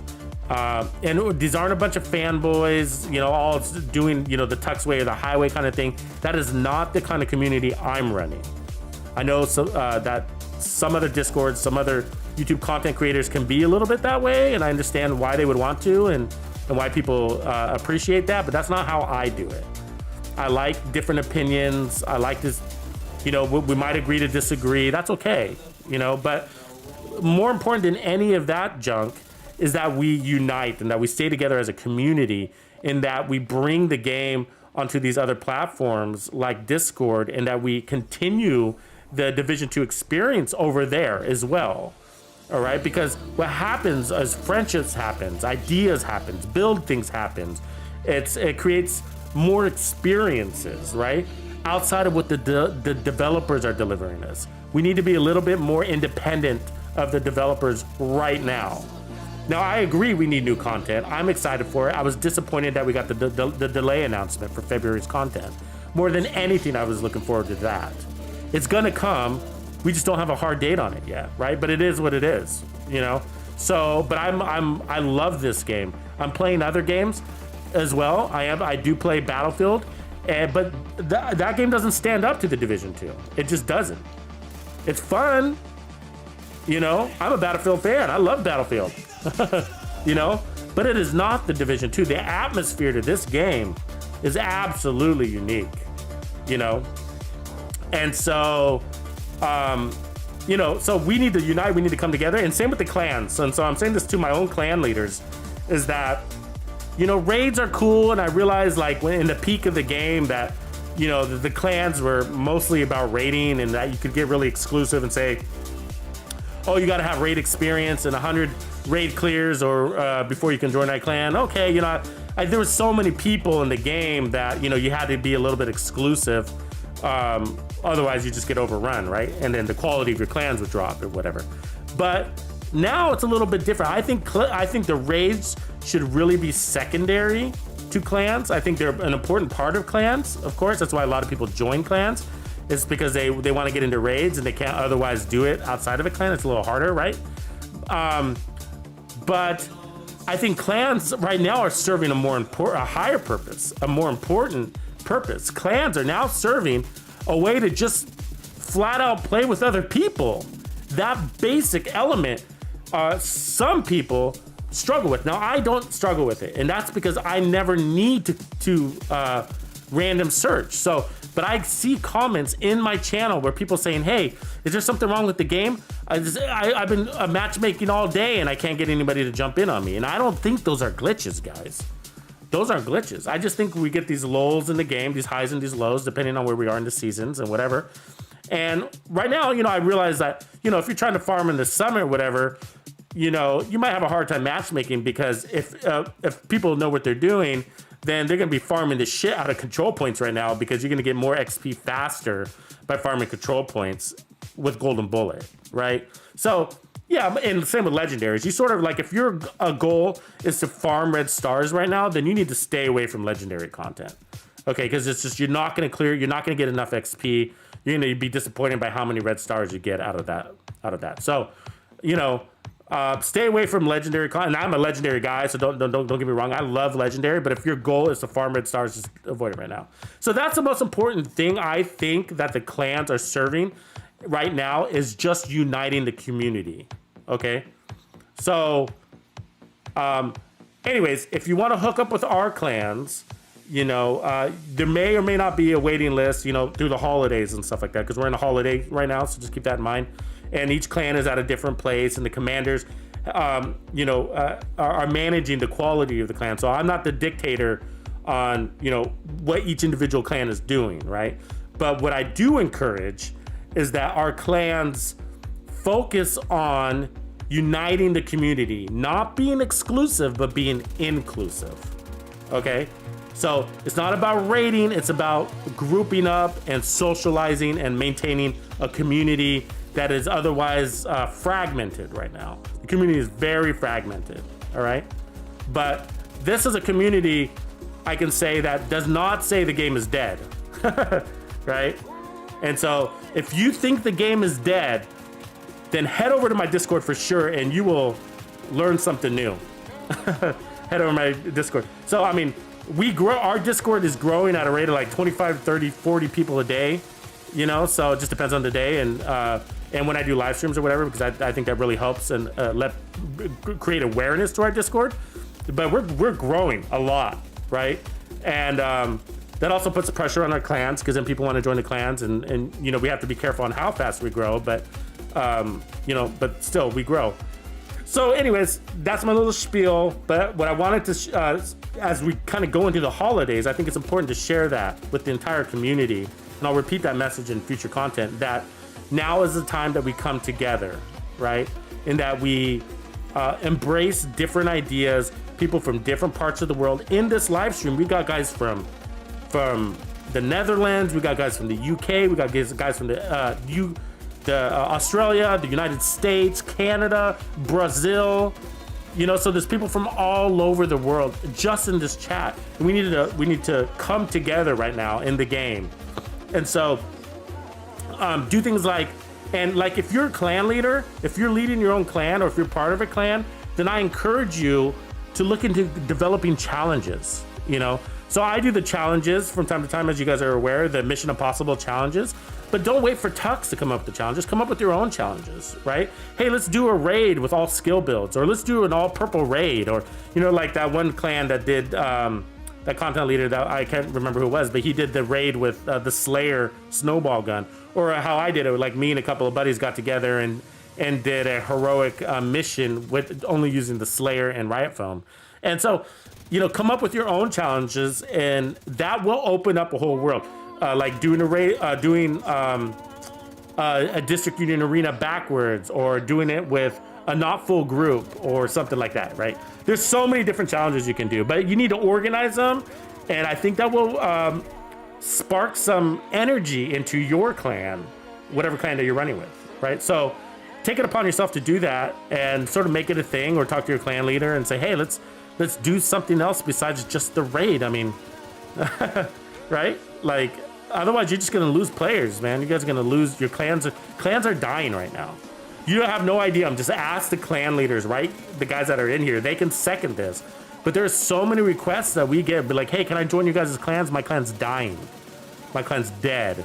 Nobody's on, or, you know, maybe they're all just in a bad mood. But it's all a matter of perspective is what I'm saying here, guys. Like, for us, for the Tuxedo Bandito community, we are growing on all levels. The memberships are growing, the Players Club, we're growing like crazy over there. The just the subscribers to the channel, the Discord, the clans are busting at the seams, and that's positive energy. So although the game is can be stagnant because they're not delivering new content, but bringing all these minds in the community together creates an experience all in its own. That growth does, right? Different perspectives. Let's just put it that way. Now, from you, it's up to you as a leader or a follower, or, you know, a guy that just likes to go along to get along, whatever it is you are. All right. You know, it's up to you to contribute to a positive experience. Don't be that guy that just likes to post on videos saying this game is dead. Like, really? You know, so, well, you know, tell the other 100,000 people that are playing today, because they're not aware that the game is dead. Right? So, anyways, and then that way, you know, it's a little less frustrating. And even for me, it is a little less frustrating when we're in an environment like this that we've created for itself. It's at a point like, you know, I'm not doing this, guys. I mean, I don't consider myself a video gamer. All right. I don't consider myself a content creator. I consider myself a community leader, and that's what I aspire to be. Okay. And that's what I hope you guys see me at as also. A video gamer is just going to live stream and just do other crap. You know, a content creator is not going to listen or inspire you. Right. And so I feel like that's my most important job here on YouTube is to inspire you, right, in the game to whatever that inspiration is going to be different from one video to the next. You know, it might be inspiring you to try a new build, might be inspiring you to break out of your comfort zone and play a little bit differently, might be inspiring you to join a clan and start raiding, whatever it is, you know, whatever, but inspire you, right? And so that's what I hope to deliver is to bring this community together during times where we really need to be together, like right now. And otherwise, to inspire you guys to just try new things, and you might learn something new about yourself or the game, or a build that you might love that you didn't know you would otherwise love. But anyways, I am on a soapbox right now, officially. So sorry about the little soapbox thing, but I just really wanted to get that out there, throw it out there. But yeah, I think if I'm reading that right, Mullis, how do you get your letters to look cursive like that? That's cool, man. But yeah, you seem so optimistic for this game, is what Mullis says. And I'm really optimistic for this game. I have high hopes, and, you know, I think when you, you know, I find myself in the kind of standing in between a realist and an optimist. I'm in that place, but I definitely see things for what they are, right? So I'm not just blind to what's going on and be like, oh, the devs, but, you know, they're awesome, they're gonna deliver one day, whatever. You know, they're going through their struggles in the industry just like everybody else is, and with COVID and you know, they have to report to corporate. They got this whole corporate thing. You think the devs are on the same place as corporate? Trust me. I come from product development world. I come from the marketing world. So I know that I can guarantee that the devs and corporate are in two separate pages, but the devs report to corporate. So ultimately corporate wins, right? So that's sort of how it always pans out in this thing. But so, you know, so there's more to it. All this stuff is not the devs, but like the devs suck, whatever. And we just generalize at that. But the devs are the ones, developers themselves are usually the ones that have the players in mind and at heart. They're the ones that usually do. And so they're always looking, a good product development team, whether it's software as a service like a video game or something else, it is always going to look at it from a consumer experience, from the player's experience, and how to make it better. And they're going to be looking for feedback, and that's why they do the PTS stuff, is because they're looking, you know, and they make it metric. It's always metric based and whatever. So, but they're constantly gathering feedback, and a lot of the time that feedback is just through statistics, right? And so do I. And so you guys might wonder, like, oh, why don't you do why don't you do PvP builds? Why don't you show a lot of group builds? Why are you showing solo gameplay, whatever? And it's just because, well, it's because I know as a product developer, right, that I look at my statistics, that the majority of this game are solo players. The majority spend most of their time playing heroic. The majority, you know what I mean? So like, why would I cater to a smaller audience? Not that the other audience isn't as important, but I know that you guys are smart enough to take my, you know, my solo PvE build and alter this or that to make it more suitable for you for whatever content you're doing. You know what I mean? Like just swap out the backpack. If you think the memento is really good for solo but not so great for group, then change out the backpack. That's that easy, right? And so I hope you guys just kind of use some of that common sense. But anyways, but yeah, so I like to listen to you guys, and some of it's in the metrics, and I can see from a video, like I'll put out a video and I'll see that, oh, you guys are responding more to this than that. And so that's why, you know, I really appreciate all the positive comments, like, oh, Tux, you do make awesome videos, keep that up, and those help me go forward and keep doing this, that positivity. But also those really quality comments, you know, where somebody took the time to review the build and says, oh, this is my favorite part about the build, or hey, I took that build and I tweaked these couple of things and I felt like it made it even better. Like that stuff is really helpful for me because it allows me to integrate that feedback into future content, whatever it is, you know. But anyways, the most important thing you guys can do to support this channel and the community is basically to click on the video, watch it all the way through, like, comment, subscribe, the basics, you know what I mean? All of that stuff is really, really helpful. And if you want to go the extra level, I would love to have you on the Players Club. So, yeah, I appreciate you guys listening to me while I'm on my soapbox, by the way. But it's an important speech for the holidays. Tux vibes. Tux vibes, yeah. Simon Taylor. Saying Division 2 is dead when I'm still playing Division 1. You know, there's a lot of people that went back to Division 1 when they did that little event, you know, when they did the event a couple of months back, whenever that was. And I have a hard time doing that, you know, because once a new version of a game comes out, I'm just one of those people, I just have a mental block. I can't go backwards. I gotta have the latest, go to the latest, and I can't turn back. I can't turn back. But I don't know if anybody else is like that, but yeah, so when they come with Division 3, I have to stop playing Division 2. It's just done. It's over. Eclipse says, it was like I was told by my grandfather, boredom inspires creativity. There's another saying, isn't it? Like, the devil's in the idle hands or something like that. What is that saying too? There's another one like that, right? The devil's in idle hands. I don't think I'm saying that exactly right, but it's basically saying like if you're bored and then that's when somebody does something negative. I don't know if I'm interpreting that perfect, but the devil's in idle hands. But let's see what Wiki says. Ultra fast time to kill built around the capacitor is just the right build for me. Been farming and optimizing for 2 months now. Just the best for my playstyle. Oh, you just reminded me. Good one, Eclipse. A true leader inspires. Yes. A really good leader doesn't lead, he inspires. I 100% agree with that. You don't need to lead, but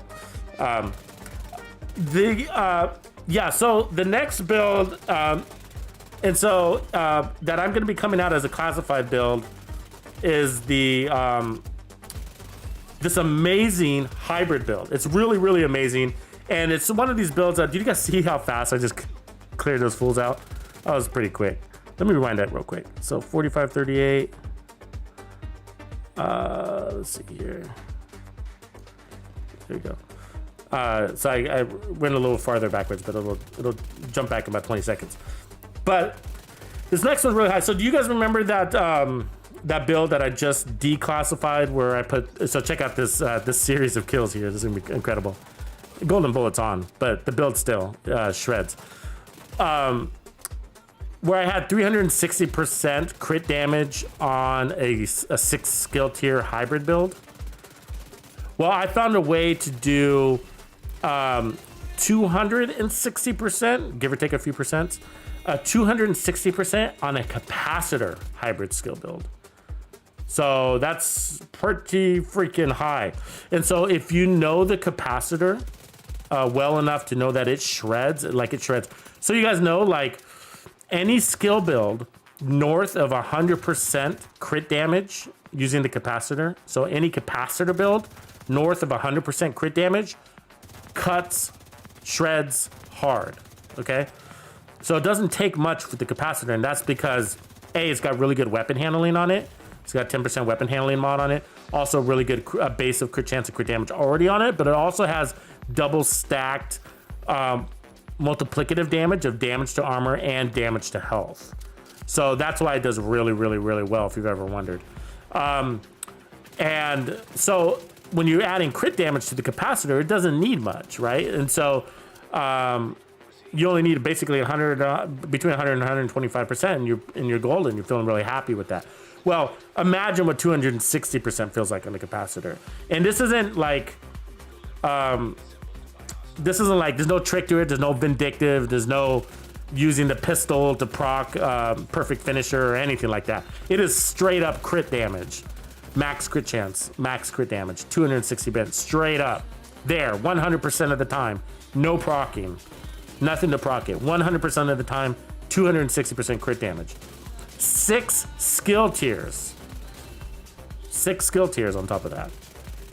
And it's amazing. It's amazing. It's really cool because, you know, I like to run my hybrid skill builds or anything that I use the turret and drone with. I don't like to run skill haste. I feel like it's a waste. You know what I mean? But if you ever get caught in that awkward position where both skills are down and you're getting surrounded, then you don't care because your guns cut fools down. Doesn't matter. Chungas, whatever. Named bosses, you know, 260% crit damage is higher than your most people's DPS builds, right? And I found a way to do it on 6 skill tier build. So it's a really nice hybrid. I'm really excited to share it with you. Fortunately, it would be after the holidays, but yeah, that's really, really, really close. Anyways, guys, that's all I have for today, guys and gals. So let me just make sure I got to everybody's questions. I hope I didn't miss anybody. Biko says, question, is there a perfect blend 2 build in the works? So Biko, I already put it out, but I did it in a live stream. So let me see, let me grab it for you. Let me see if I can grab the link here real quick. But yeah, I did it in a live stream, and basically I demonstrated by making a few changes. Here we go, I found it. So I'm gonna grab the link and I'm gonna drop it into the chat feed here. Okay. So Biko, if you're hearing this, that is the perfect blend upgrade. And let me actually type it here. Perfect blend V2 paste. Okay, but it's in a live stream. And so that's where I showed how the updates to Striker affected Perfect Blend, and I did make some changes. So it is officially a V2 because I altered some pieces around based on what the devs did. And I don't have it memorized, otherwise I would just tell you. Michael Hubbard, love it. The game is not dead. That's a true bandito right there. Your builds make the game fun again. Thanks, Tux. You're welcome, Jasper. Appreciate you saying that, man. Good vibes, good vibes. Robert Nicholas, I see you utilize the decoy a lot. Does it really help you out that much? Good question, Robert. Really good question. Really good question. And let me dive into that.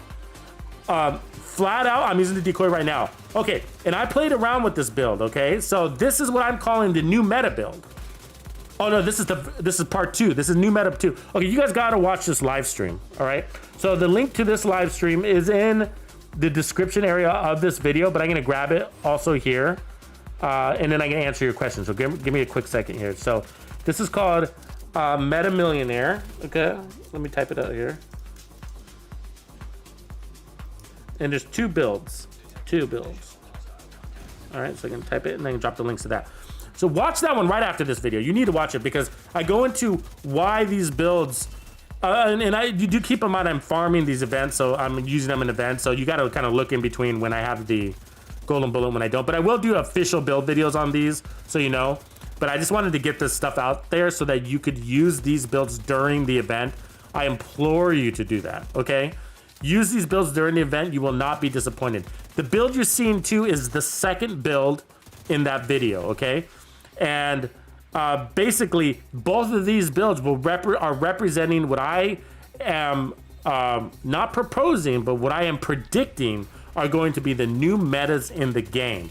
And that's based on damage, output, and time to kill. But they also come with survivability, which is amazing, right? So they're coming in with amazing survivability. But look at this. I'm using the apartment with an 8x scope, running and gunning using perfect. Perfect being the chest talent. I'm sorry, focus. Using focus being the chest talent. And that gives you up to 50% weapon damage. And it's amazing. I have it on both weapons. I'm using the police M4 for long range. And then for short range, I'm using the apartment. Can you see that? So that was a 1.2 million crit. Okay, so this apartment is critting at 1.2 million. And that's without the golden bullet. All right, so look at those crit numbers there. Look at those crit, well, over 1 million right there. That was over what, 1,000,006, 1,060,000, I mean. So there's over 1 million right there too. So look at that, 940. So yeah, that's the apartment. And as you can see, I'm running the 8x scope so I can use focus and it builds shreds. Anyways, you need to watch the whole stream because I go into why it's the meta.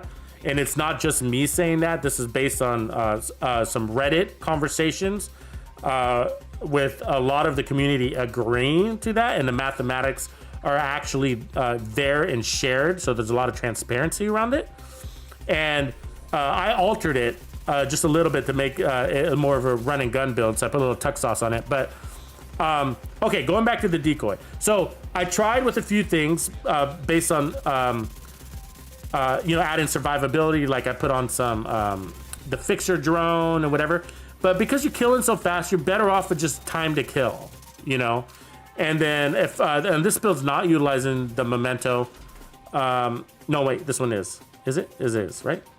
Yeah, it is. Okay, yeah. So this one is using the memento. So and the memento is giving me that 3% armor regen on top of that. So, so I felt like that was enough. Anyways. So after playing around with the skills here and there, I also tried turrets and drones, also just more as, not so much for damage, but as sort of decoys themselves. Ends up that I felt like the best combination for running and gunning for builds that have armor on kill already on them, and I hate shields, okay? I hate shields, so I avoid shields as much as possible. 99.9% of my builds are no shield builds, and so that's where I start with all my builds. What's my first goal? Not use a shield, okay? So, I felt like the decoy and the banshee were best. So, especially when you get that 30% skill efficiency up, their cooldowns go way down and the durations go way up. So they're always there for you when you need them, one or the other. So between that and just your flat out really good time to kill, you have great survivability. But to directly answer your question, yes. The decoy helps a lot. As a matter of fact, I consider the decoy the best skill in the game. Isn't that crazy? And which is why I love my Mantis build, because the Mantis gives you unlimited decoys, right? every time you get a headshot kill, it resets the cooldown on your decoy. And it'll stack your reset. So you can basically have, as soon as your decoy dies, you can throw out a new one immediately. So, and you chain killing with the headhunter setup on my Mantis build. So I have literally chain killing and stacking and always have a reserved cooldown reset on that build. It's amazing. And so, yeah, and so I've learned the capabilities wholeheartedly of the decoy, what it can and cannot do. And I am telling you flat out, it is the best skill. I can run through a horde of enemies in District Union Arena as they spawn, and I am a ghost to them. I am an invisible ghost. They won't land one bullet on me. So if you watch any of my Mission Impossible challenges on those challenges where I say play Capitol Building backwards or play District Union backwards, a lot of those incorporate a decoy. I will throw my decoy out and run through the enemies and then fight them from behind them where they spawned. And that's what the decoy can do. And the other thing that the decoy can do, it's better than a revive hive. Well, not for you, but for you picking up your homies. So, for example, if your homie goes down in the middle of a giant legendary battle, you throw your decoy, again, placement's gonna matter, but you throw your decoy in a reasonably good place, it'll pull all the aggro and you can stand in the middle of all of these enemies and pick him up without taking a shot, right? And the enemies were literally like 30 inches away from you, right? I'm sure you guys have all done that, right? But the cool thing about the decoy is that it also allows you to put out more DPS. It works, it swings both ways. It's an offense and a defensive skill. So, and what I mean by an offense skill, yes, it doesn't do any shooting for you, but because it takes aggro off of you, it allows you to stay out of cover, pop your head up more, and shoot without the enemy shooting you, which is really important legendary, right? And what I like to use it for in Heroic, as you see right there, is that he's watching my back. He's making sure that nobody shoots me in the back. So I toss it there and then I fight around him in a circular way, knowing that where the enemies would most likely come from. They'd most likely come from that gate behind me. And so he's making sure, well, I'm facing this way, so I have a visual of what's in front of me, and then my decoy has a visual of what's behind me. And so it allows me to require less situational awareness back there, right? Because I know that corner's covered. If an enemy spawns from that gate, I know my decoy's got him. Pulls his aggro, that is, right? So I know I'm not, that decoy is my back shield. Does that make sense? He's a back shield. So he's protecting my 6. He's ensuring I don't get bullets in the back. That is if you take damage running and gunning without a shield, you're most likely taking damage from the back. There's 2 ways you take, your biggest weaknesses in a no shield running gunner are distance from the front and damage from the back. So distance from the front is what I mean is like, you're here, you need to get over there, and there's enemies, on a tower, like you see here, right? And if I needed to go get him because I'm running an SMG or the Chameleon, which acts like an SMG, I got to get close, which means I got to pull in. He's going to be shooting me the whole time. So that's a weakness of a no shield build, right? Now, if I did have a shield, it's still a weakness because shields are just bullet magnets. The shield wouldn't even survive the walkover. So if I throw a decoy ahead of myself, right? If I toss it out as far as possible, it's gonna wait for it to a quick second to pull aggro. Then I'll flank, and then I'll flank that enemy, right? And so that's how you use it offensively, defensively, right? But again, it's also my ass shield, so I'll throw it behind or where I know that the enemy will spawn from, an area where the enemies commonly spawn from, and it allows me to move freely, knowing that if somebody does come through that entrance or in that zone, that I'm going to be covered. So I do think, hands down, that is the most useful skill. The cooldowns are pretty reasonable. I think it's about 30 seconds or something like that, 20 seconds on average. And then the memento makes it go even faster. But yeah, it's great. I rather run the decoy than the shield. I rather run the decoy than a reviver hive. It's really useful. It's also great for solo and group play. It helps you pick up your homies. You could use a reviver hive to pick up your friends too, right? You can throw it out to them, but then you got that cooldown situation, and you gotta wait for it to come back, which is pretty long. Now, if you had a decoy, you could use it, and you could use it, and you could use it, and you could use it to keep your homies alive, not just to pick them up. So anyways, yes. Yes, it is better than a turret. Now, in some situations, you might want to go with the turret. Like if you're doing a raid is a good example, right? You know, and you're doing Overwatch, you're guarding a door or a zone, then you want the turret because it's gonna have a longer uptime, you know, and they come running out of that door, and so if you don't have something there, they will be by the time, you know, well, anyways, they're already on the other side of the field, and in somebody else's zone, you know, and like, you know, so you lost ad control. So turrets can be better in some situations, and so there are times where I choose a turret instead of the decoy because of its uptime, and so that's just really going to depend. But if I'm moving around a lot like I am here, then I will choose the decoy. And the decoy does do a better job of actually pulling aggro because that's how it's built. That's what it's intended to do. So there's that. Eclipse says, agrees with that. The DPS build, the decoy is a must-have. Totally agree with that. Good call. Good call. John B, I didn't see your QA. Let me see if I can grab it. Hopefully it wasn't too long ago. It's kind of hard to scan up on this. Let's see. Question.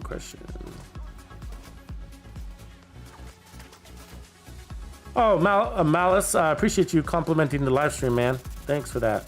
Hey guys, sorry if I don't get to all of your questions. I do try, but you know, when I go on my soapboxes, there's so many comments in the feed that it's sometimes hard to pull your questions out, but I do try to get to all your questions.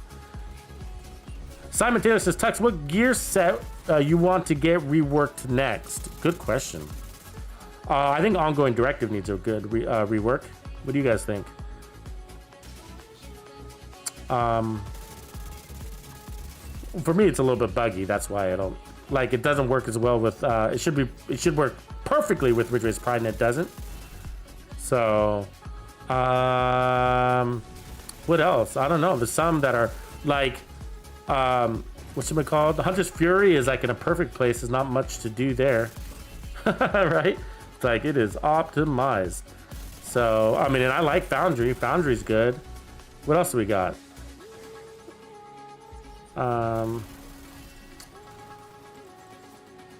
Future Initiatives and it really, you know, does what it does. I don't think anybody complains about that. What else do we have? True Patriot? Maybe True Patriot. I mean, it works pretty good, but I wonder if you could adjust this or that, you know?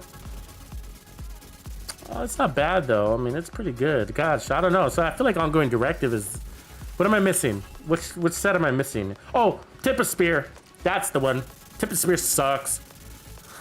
It's really situational, right? It's like really situational. It's like, you know. I mean, like I like for example, I'll try to use it with a sniper build, and I find my sniper build, just the 3-piece aces build, ends up outperforming the TAC 50. It's just like that's not supposed to happen, is it? I'm looking for your comment, John. Man, it must have been a long time ago. I must have missed it a long time ago because I'm scrolling way up here. John B, if you got a question relevant to the stream, please drop it again because I'm not able to find your question here. Sin City Ron from Vegas, the 702. All right. Hopefully your weather's better than mine. It gets cold in Vegas in the winter though, doesn't it? Frantic Zero from New England. We're getting there. Colin, all right, you're from London. I didn't realize that. He says maybe going into a 2-week lockdown in the new year. COVID is spreading fast there. Yeah, you know, I wonder if the U.S. is gonna go into lockdown. I have a feeling we're not, but maybe we should. I don't know, but. You know, we got this whole bipartisan system and nobody could ever agree on anything.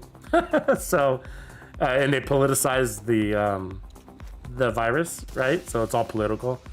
Oh, the left in their socialist agenda and the right in their corruption, whatever, you know, it's just like nobody can agree on anything. So it's sort of like, so I feel like what'll end up happening is like probably the best thing to do is to, you know, go on a 2-week hiatus and try to keep the hospitals from being overwhelmed, but I don't think anybody's gonna agree, and so we'll end up staying open, and then it'll get like riety, if you know what I mean.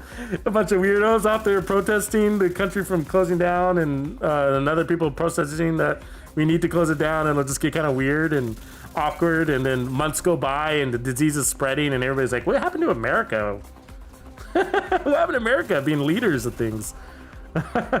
You know, but and then what's funny is that all you have to do is look around the world and be like, shit, okay, so because, you know, just like the flu used to be, right, like where it kind of made its way around the world, and you know, so you could like watch Africa and see what happens in Africa, and you realize, okay, these viruses are coming to the US, so we need to prepare for those, and vaccines or whatever.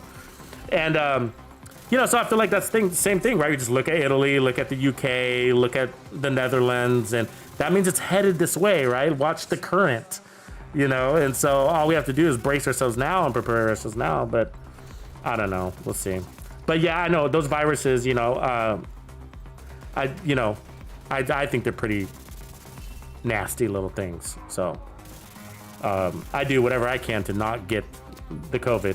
And I know many people probably in the stream have had it and survived, and some people had, you know, not so bad experiences, and say that, and I've talked to dudes in my clan that have got it and said that it wasn't so bad, and you know, but I know people that have gotten it and lost their taste and never recovered it still. But John B, yeah, I wasn't able to find your comment, man, so I'm sorry about that. Okay, now I'm gonna go back down and see if you've reposted it, but let's see here.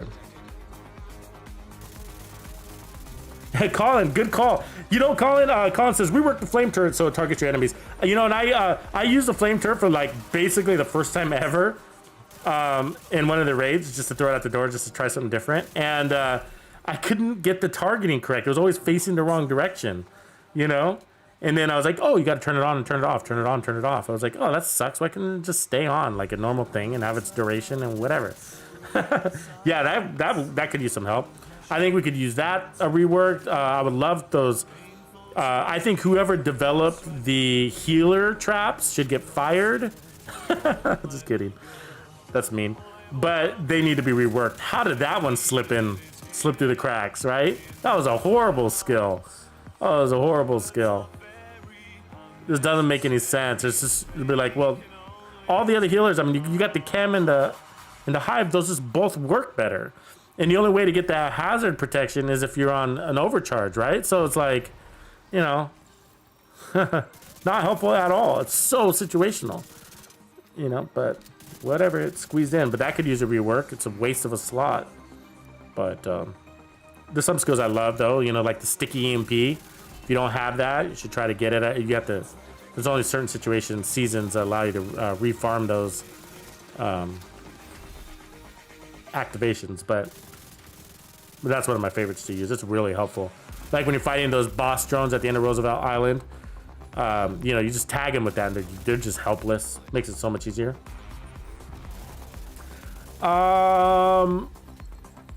Anyways, guys, hopefully I got to everybody's questions. Oh, let me see. I got one more here, and we'll call this it. It says, Tux, can you use the Invisishield concept build with Striker?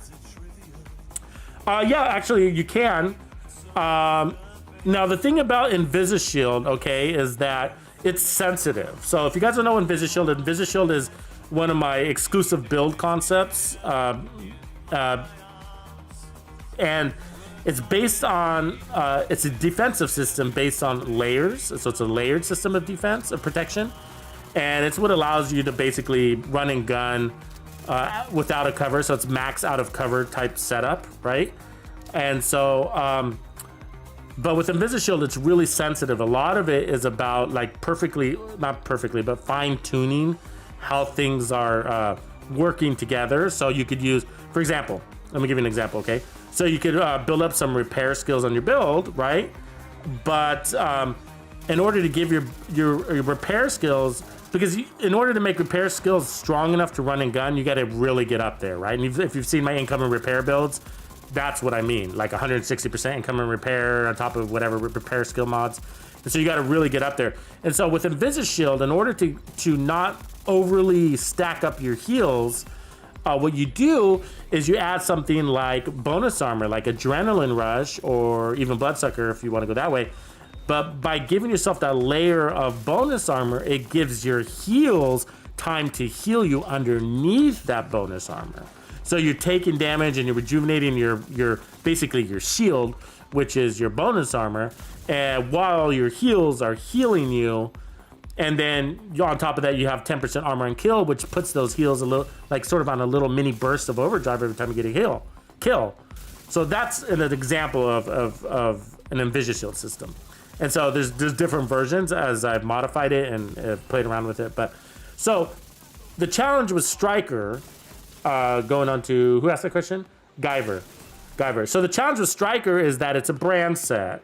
And the brand set is basically all offensive, right? Because it's giving you RPMs and it's giving you weapon handling, which are offensive attributes that, of course, help with defense, but they improve your time to kill. So you're covered there, so that's a good part.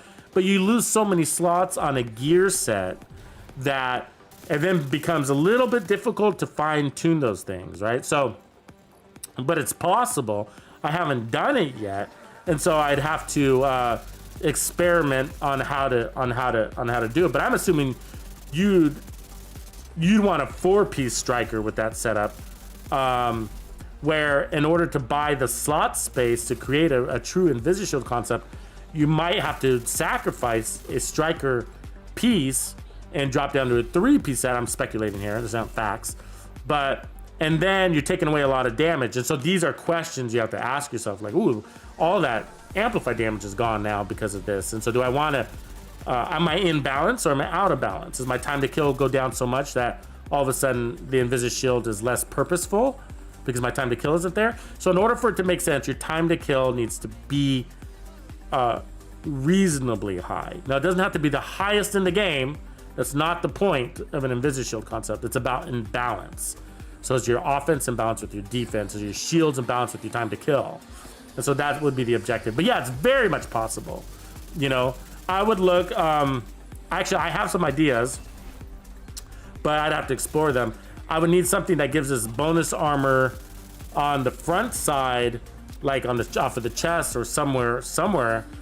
I mean, I think an Invisishield with clutch works really well with the Striker. And I've actually created that build, and I think it was in the live stream where I promoted it, but and a lot of people don't understand clutch, and I'll get a lot of negative feedbacks on clutch. Clutch sucks. That's like, yeah, I know where you're coming from. You're coming from one of those channels, you know, which is like, it's my way or the highway. And because I don't know how to build the right, you know, there's a lot of even guys that have their own channels on YouTube and create builds. Doesn't mean they know how to build around clutch per se. They might have had a bad experience with it and just gave up on it. And back before, and that's because back in before TU10, it was buggy and it wouldn't always work. So I understand, you know what I mean? And so it had a reputation, and a lot of content creators haven't changed their mind about it. But it was fixed back in TU10, and it's amazing. It's a great talent, only if you build around it right. And so that actually would come together nicely for a Striker Invisishield concept. That would be your healing portion. And so, but you would need your shields. You would need the shield portion to be there as well. We don't use hard shields so much with Invisishield, so we'd have to figure that out. How do we get the bonus armor? And maybe that would be, and the problem is that clutch is on your backpack, and adrenaline rush and bloodsucker are both on your backpack, mementos on your backpack, so we'd have to figure that out. But we might omit the bonus armor and do an overly heal through crits. And so one way to do that is Ridge Race Pride with clutch, pairing up that together. And so we'd have so much crits on the build else that, you know, if we build a, you know, Striker and then crit everything else out, because we have clutch and Ridge Race Pride, so Devils do backpack, which is Cheska, and Ridge Race Pride in the chest. We should have enough crits coming where that would make a lot of sense. And then from there, you know, you can build in some other things. You can do reformation on your gun, or you could do something like, what's the other one? Not reformation, but preservation. Then we could do preservation on the gun, which gives us armor on kill. And then if we do that, you know, so there's a lot of other things from there we'd have to play around with, but it's definitely possible with Striker. And I'll play more around with that in the near future. Rubber Monkey, welcome to Tux's Players Club. I really appreciate your support.